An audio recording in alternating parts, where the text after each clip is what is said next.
Nick Batum has quickly addressed reports of his intent to leave his new home of Charlotte as a free agent this upcoming summer.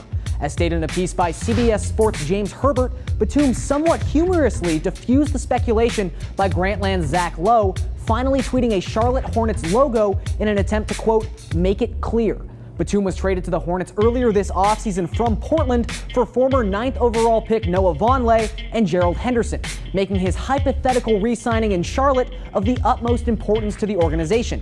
However, with the salary cap rising next season, several teams will be willing to make Batum a near-max player in 2016, including the specifically mentioned Raptors, who would obviously still need to work out their own wing situation, with DeMar DeRozan likely to decline his player option and free agent acquisition DeMarre Carroll an experiment at the 4.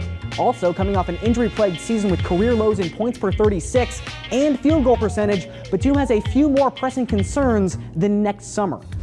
In a feature by NBA.com, Steve Ashburner 9-year NBA veteran Damian Wilkins made it clear that it was his goal to be in an NBA training camp in October, ultimately making a 15-man roster. Wilkins is coming off a bronze medal performance at the Pan American Games last week, scoring 18 points in the U.S.'s comeback win over the Dominican Republic. The now 35-year-old Wilkins last played in 2013 for the Philadelphia 76ers, actually putting up a respectable 46% field goal percentage.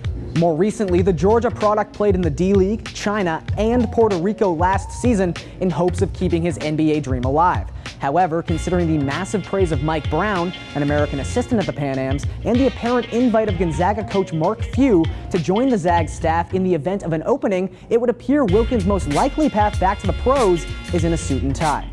Finally, as frequent source of NBA news CNBC tells us, Dallas Mavericks owner Mark Cuban is a fan of controversial Republican presidential candidate Donald Trump. Well, at least his honesty. Cuban told CNBC, quote, "I don't care what his actual positions are," continuing, "he says what's on his mind." Cuban's appreciation really shouldn't be all that surprising. In fact, according to a Bleacher Report article from April of 2013, Cuban, at the time, had been responsible for 10% of all NBA fines since 2000.